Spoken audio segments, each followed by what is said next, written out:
আরে বাবা, ইনসাফ দিয়ে ইসলাম না, ইনসাফ অনুযায়ী যদি আসি ইসলাম মানবো না। না, আমার ইসলাম দিয়া সব হবে, অন্য কিছু দিয়া ইসলাম রে মিলানো যাবে না। ইসলাম দিয়া সব মিলাইতে হবে। কথা কর ঠিক কিনা? কিছু নেই, ডরে ভয়ে বিসমিল্লাহ ডাও নাই, আল্লাহ আল্লাহ রসুলের নামও নাই, কোরআন সুন্নাহও নাই, তো কি আছে রে বাবা? কাম তো কইরা লাইছি। আমরা বাঙালিরা বুঝি না, আমরা মনে করি যে না, একজন ব্যক্তি তাকে যদি ভালো বানানো যায়, আলেম ওলামাদেরকে নিতে চায়, যাও গিয়ে ওরে ভালো বানাও, ওই ব্যক্তিরে দিয়ে ভালো কাজ করাও। কিন্তু যত সিস্টেম করো কাজ হবে না, কোরআন সুন্নাহ বাদ দিয়া যত পদ্ধতি করো কাজ হবে না। লাঞ্ছনা বঞ্চনা বেজ্জতি জুতার মালা ছাড়া গলায় কিছু মিলবে না। যে আওয়াজ কমে গেছে, ওই যে নিজের গায়ে লাগে।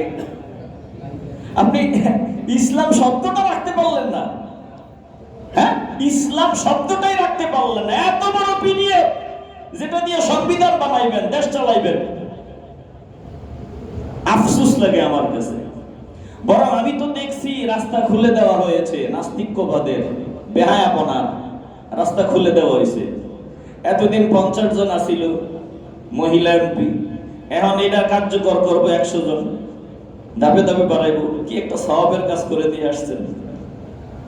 এরপরে আরো আছে, এটার ভিতরে এটার প্রতিজ্ঞার মধ্যে আপনি বইটা দেখেন, প্রতিজ্ঞা যেটা জুলাই সনদের বাস্তবায়নের যে অঙ্গীকারনামা, এই অঙ্গীকারনামার মধ্যে নিচে কি লেখা দিছে যে অধিকাংশ মানুষ যে সিদ্ধান্ত দেবে ওইটাই আইন হবে, ওই আইনে দেশ চলবে।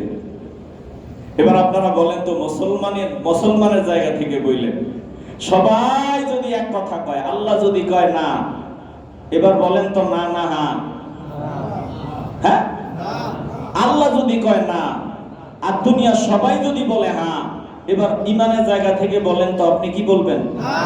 আরো আসতে বলেন। তা আপনি যে খুব জোরসে গিয়ে হ্যাঁ ছাপ দিয়ে গেছেন, আপনার এই অঙ্গীকার নাম আপনি বললেন না কেন? আপনার তো ধোঁকা দেওয়া হয়েছে। আলেমদের ভুল বুঝেন কেন? এখানে তো বলা হয়েছে মানুষ যেটা বলে ওটাই আইন হবে। যারা লেখছে তারা কি কোরআন সুন্নাহর কথা জানে না? যে আমি মুসলমান হিসাবে আল্লাহ যেটা বলে, নবী যেটা বলে ওটাই আইন হবে। তো ঈমান তো গেছে, তওবা করা দরকার। এজন্য বাইতুল মুকাররমের খতিব মহোদয়রা অনেকে গালি দেন। কি বুঝে দেন বাবা? কি বুঝে গালি দেন? একটু চিন্তা করেননি? ওনারা যে আঙ্গু ঈমানের পাহারাদার, সব যাবে, সব বাদ দিব, আমি ঈমান দিব না। কথা বল না কেন? আমি সব দিব, আমি ঈমান দিব না। তওবা করেন,